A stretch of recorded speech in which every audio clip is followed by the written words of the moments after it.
Hey, Shalom Akim. I'm coming back again.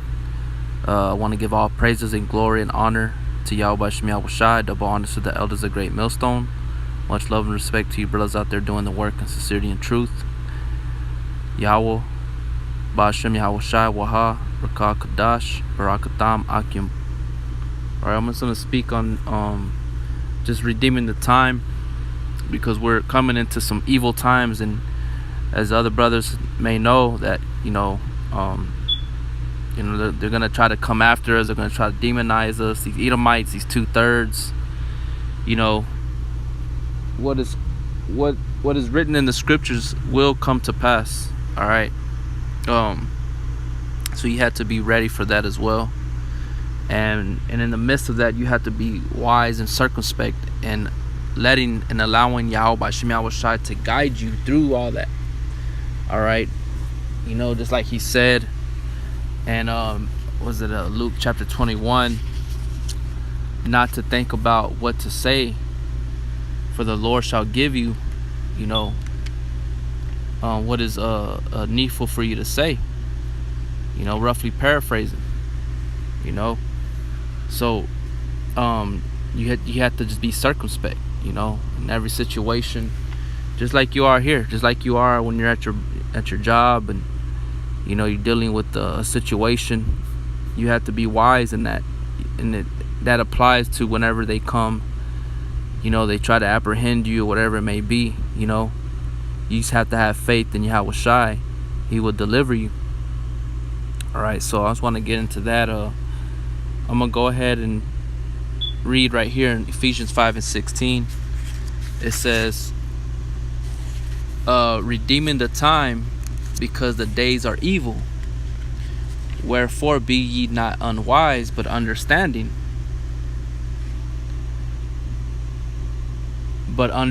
what the will of the Lord is. And be not drunk with wine, wherein is excess, but be filled with the Spirit.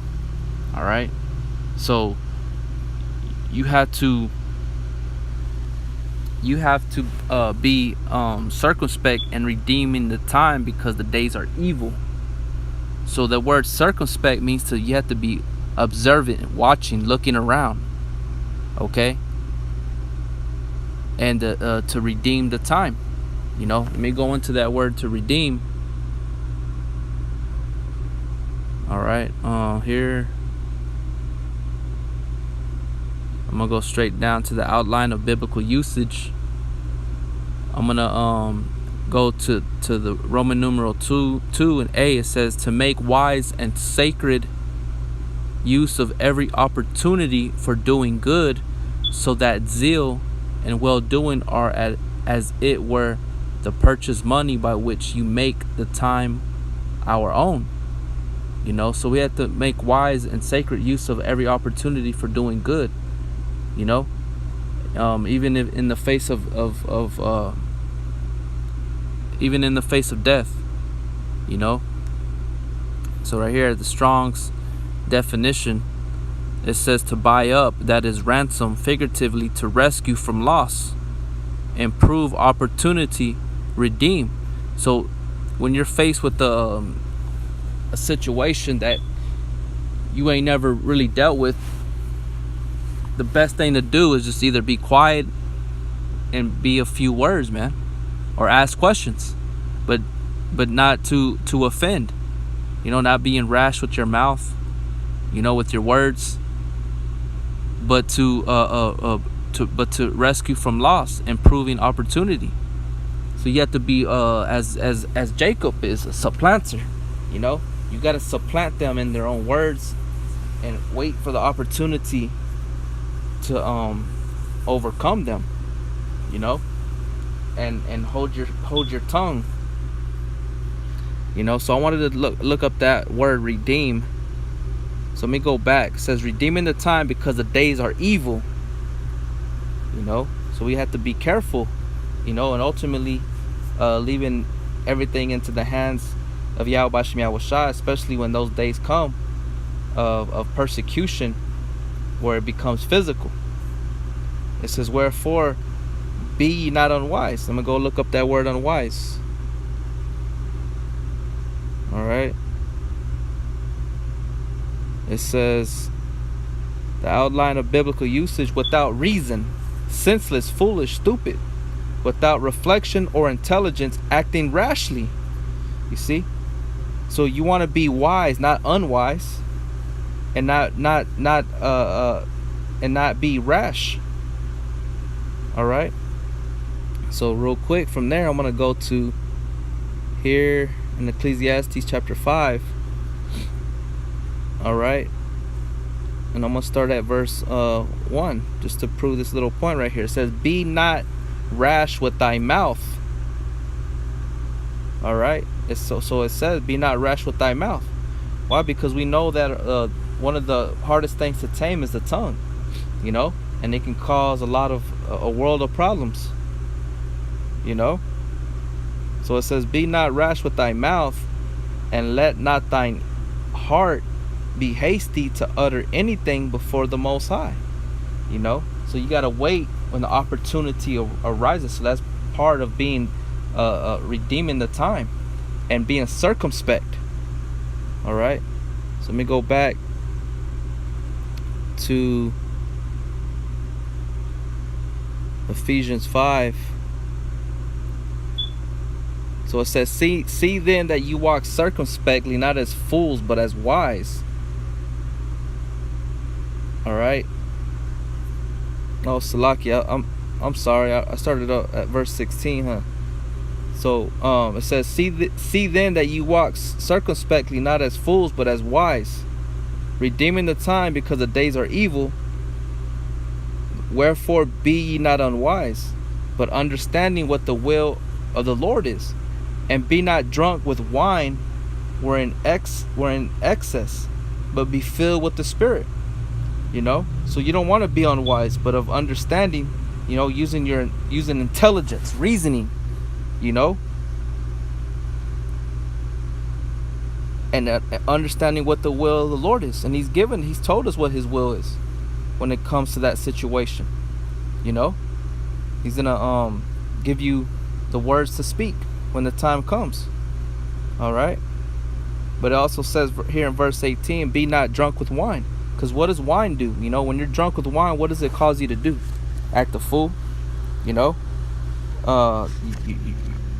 I'm gonna go ahead and read some scriptures, but also, you know, when you're drunk, you have wine in you, you start just saying whatever you want, man. So right here in Sirach 31:25, it says, "Show not thy valiantness in wine, for wine hath destroyed many." You see, so you can't be drunk with the excess of wine, you know, which we know that you can use it to talk about, you know, philosophies or other doctrines, you know, of a different spirit. But check it out, man. Being angry and vengeful and things of that nature that are according to the flesh is being drunk with wine, man. So I'm just using this as an example of why it used that as an example, because what wine can do to you. It says, "Show not thy valiantness in wine, for wine had destroyed many. The furnace proveth the edge by dipping, so doth wine the hearts of the proud by drunkenness." You know, so you got to be humble in this thing, being shamefaced, you know, not being rash, you know. Verse you know what, let me jump down to verse 29. "But wine drunken with excess maketh bitterness of the mind, with brawling and quarreling." And that's what anger will do to you, man. Where you want to pay somebody back, you want to get vengeful, you know. So you got to consider that. Verse 30, "Drunkenness increaseth the rage of a fool, till he be offended. It diminishes strength and maketh wounds." And how does it diminish a wise man's strength? Because he becomes unwise. He becomes a fool, not thinking, but not using reason. All right. But be filled with the Spirit. Be filled with the Holy Spirit, man. You know, letting the Spirit of Yahweh Shema Shai do the work. All right.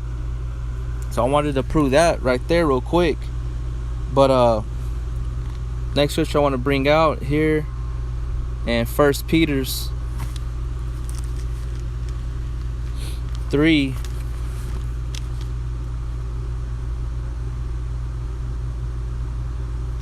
1 Peter 3 and 15, it says, "But sanctify Yahweh in your hearts and your mind, and be ready always to give an answer to every man that asketh you a reason of the hope that is in you with meekness and fear." You know, and that's what's gonna happen, man. We're gonna be brought up to counselors in the city halls or the courthouses, you know. But we have to sanctify Yahweh in our hearts, man, in our minds, and be ready to give an answer to every man that asketh you a reason of the hope that is in you with meekness and fear. You know, not being proud, not being rash, you know, having a good conscience, that whereas they speak evil of you as of evildoers, they may be ashamed that falsely accuse your good conversation in Yahweh Shah Mashiach. What does that conversation go back to? Anastrophe, which means your conduct, your behavior. So we didn't behave ourselves in Yahweh Shem Yahweh Shai, man. The things that they may, the accusations they may bring up to try to condemn you, you know, they're going to be ashamed that falsely accuse you. Verse 17, "For it is better, if the will of God be so, that ye suffer for well doing than for evil doing." You see, so it said right there, knowing the will of the Lord. Verse 17 says, "For it is better if the will of God be so," because our will always leads us to destruction, man, to failure. You know, and I have many examples of me failing by opening my damn mouth. All right, and I also have a small amount of examples of when I kept quiet or I answered softly and it turned away wrath. It turned away from me getting a citation. It turned away from me getting put in jail. You know. So that right there in verse 17 it says, "For it is better, if the will Yahweh be so, that ye suffer for well doing." You know. So it's good that you suffer for well doing, that they want to do these things. Because why? Because the glory of Yahweh Shai resteth upon you. Than for evil doing, you know. You don't want to suffer for evil doing. You know what I'm saying? I got scriptures lined up. Let me see what I have. But that's the will of Yahweh by Shem Yahweh Shai, man. You know? It's to as it said in verse 15, sanctify Yahweh in your hearts. You know? Giving and be ready always to give an answer to every man that asketh you a reason of the hope that is in you with meekness and fear. You know? So you gotta we're gonna have to give a testimony unto these people, man. All right, but it's gonna be you gotta leave it into the Yahweh Bashem Yahweh Shai's hands. All right. Luke 21:12. "But before all these, they shall lay their hands on you and persecute you, delivering you up to the synagogues and into prisons, being brought before kings and rulers for my name's sake." You see, because they have a problem because we're dealing with Yahweh Bashem Yahweh Shai. You know, we're claiming that Yahweh Bashem Yahweh Shai is with us, and they don't like that. So I'm gonna bring this one out here in Wisdom of Solomon, chapter 2, verse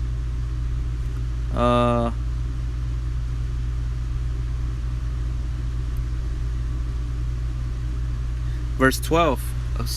Wisdom of Solomon 2:12. "Wherefore let us lie in wait for the righteous, because he is not for our turn, and he is clean contrary to our doings. He upbraideth us with our offending the law." See, and that's what we're doing. So they lay in wait for us, man. They're lying as a lion crouching down in the wilderness, waiting for its prey, for the perfect moment. So they're watching us. They've been watching us, because we're telling them they're going off.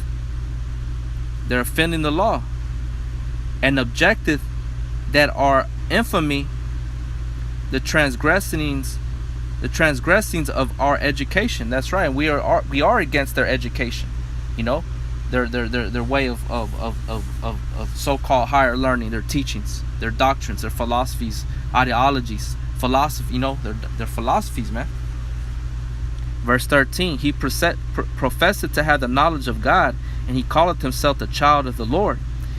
He was made to reprove our thoughts. He is grievous unto us, even to behold. See, and that's how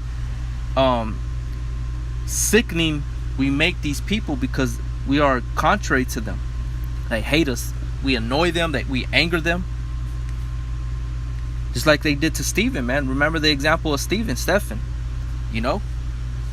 After he broke everything down, he went from the Old Testament up to Yahushua, and then they were gnashing their teeth, man, and they devoured him. They stoned him.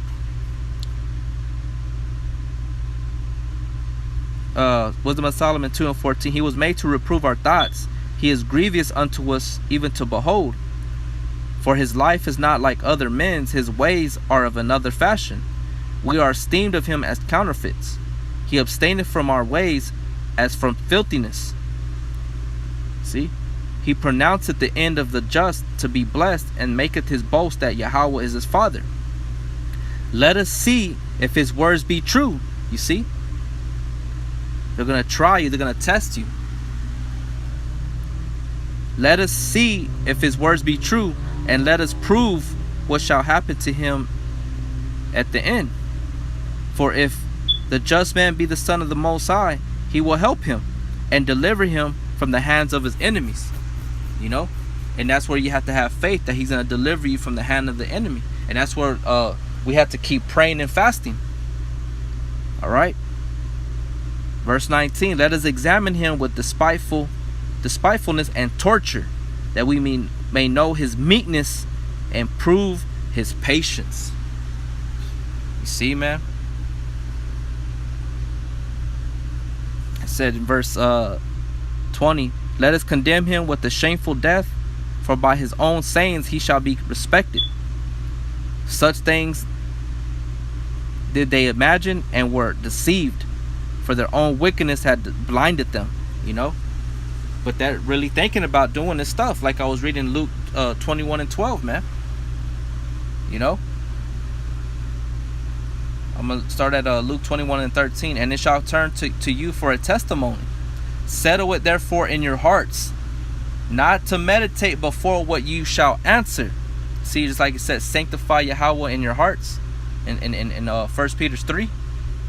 Saying the same thing here in Luke 21:14. Settle it therefore in your hearts, your minds, not to meditate before what you shall answer. For I will give you a mouth and wisdom, which all your adversaries shall not be able to gainsay nor resist. And ye shall be betrayed both by parents and drunk and brethren and kinfolk and friends, and some of you shall they cause to be put to death. And ye shall be hated of all men for my name's sake. But there shall not an hair of your head perish. And your patience possess ye your souls, man. You see? So we have to be circumspect, redeeming the time, and having faith in Yahweh Shem Yahushai, that he's going to deliver us. Because we know that this is part of the deal. We know that this is part of serving the Lord, is that these things are coming to pass, man. But you have to be careful. You got not careful, you got to be wise. You see? Be wise as a serpent and harmless as a dove. Don't be rash with your mouth. Don't be rash, because they are really, they can put you in jail just because you get an attitude, bro. They can put you in jail. They will do it. Trust me, man. They will put you in jail if you give them attitude. So the best thing to do, like it says in Matthew, was it chapter 5 or 6, where it says agree with thine adversary quickly, right? So the Lord is going to take care of us, man. All you got to do is know not to take the chip, right? Don't take the RFID chip. Don't deny Yahweh Shem Yahushai, right?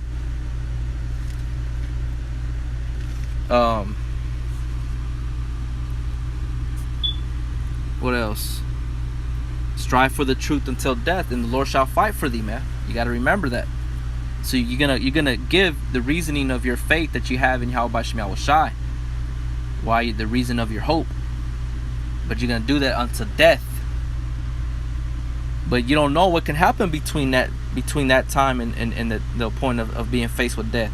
Yahweh Shai can do something where nobody knows what the hell happened, man. You gotta have faith.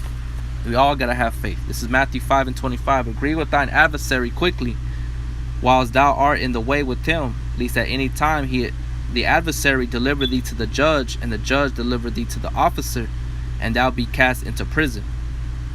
You know, so yeah, you know, the shit that, man, trust me, man, I'm not the type of person where I'm gonna let people just talk shit to me or say some shit. But you have to be wise, man, especially when it comes to stuff like this. You know, this ain't when we're back in our high school days or whatever days, running the streets and throwing down, fighting and squabbing, whatever you want to do.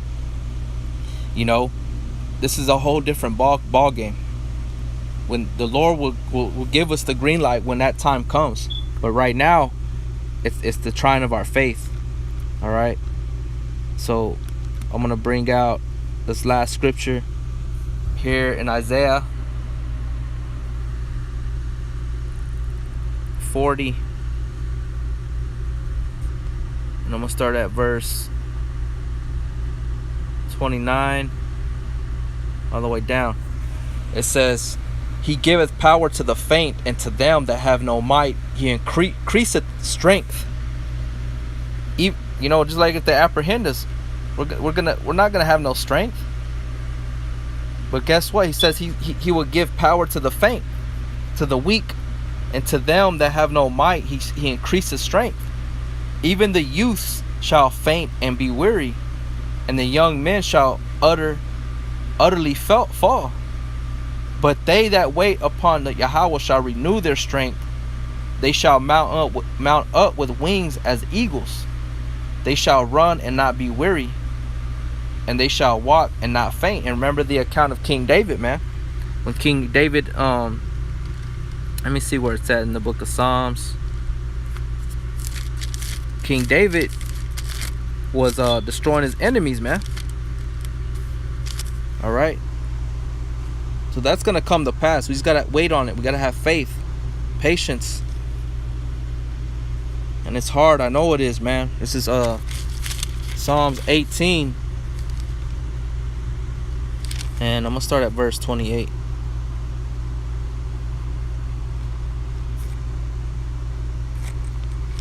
I'm going to start at 28 and just read. Alright, it says, For thou wilt light my candle, the Lord my power will enlighten my darkness.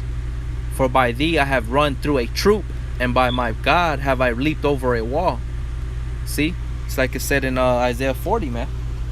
That they shall run and not be weary.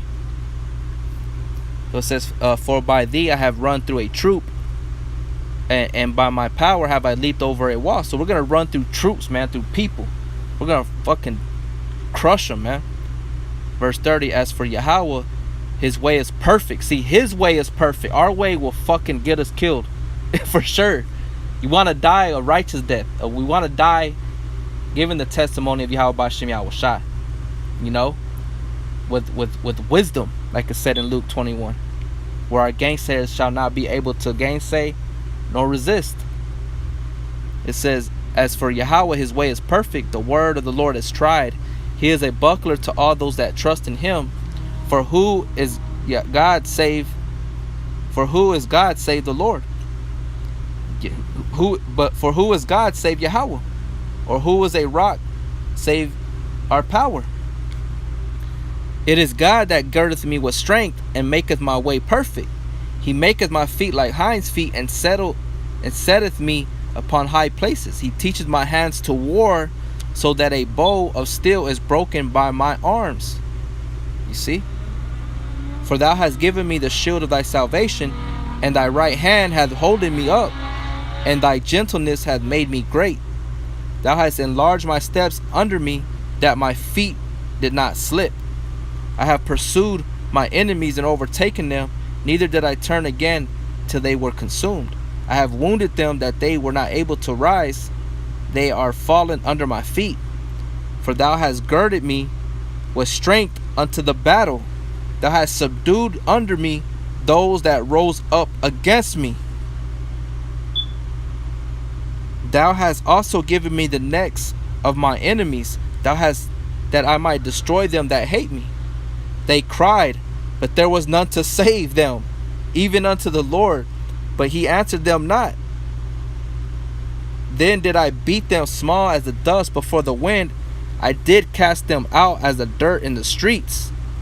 Thou hast delivered me from the strivings of the people, and thou hast made me the head of the heathen. A people whom I have not known shall serve me. And as soon as they hear of me, they shall obey me. The strangers shall submit themselves unto me. The strangers shall fade away and be afraid out of their closed places. The Lord liveth, and blessed be my rock, and let Yahweh of my salvation be exalted. It is God that avengeth me, and subdueth the people under me. So what does that mean? We have to wait on the spirit of Yahweh Bashim Yahushai to put that spirit of vengeance and war into our hearts, man, to activate that part of being the elect. Just like King David. King David was given that power, man. You know? Verse 48, he delivers me from my enemies. Yea, thou liftest me up above those that rise up against me. Thou hast delivered me from the violent man. And that's what we're asking for. We're wanting to be delivered from that hour of temptation, that dark hour. Therefore will I give thanks unto thee, O Yahweh, among the heathen, and sing praises unto thy name. Great deliverance giveth he to his king, and showeth mercy to his anointed, to David, and to his seed forevermore. That's right. So we're building up the house of David, man. You know? But this is what it is. We got to wait on the Lord, man. You know? We got to wait on Yahweh Bashim Yahushai to be renewed with strength. All right? As it said in Isaiah 40:31, but they that wait upon the Lord shall renew their strength. They shall mount up with wings as eagles. They shall run and not be weary, and shall walk and not faint. You know? So I wanted to bring that out, brother. Hope it was edifying. You know, I understand. I know how it feels. You know, it just gotta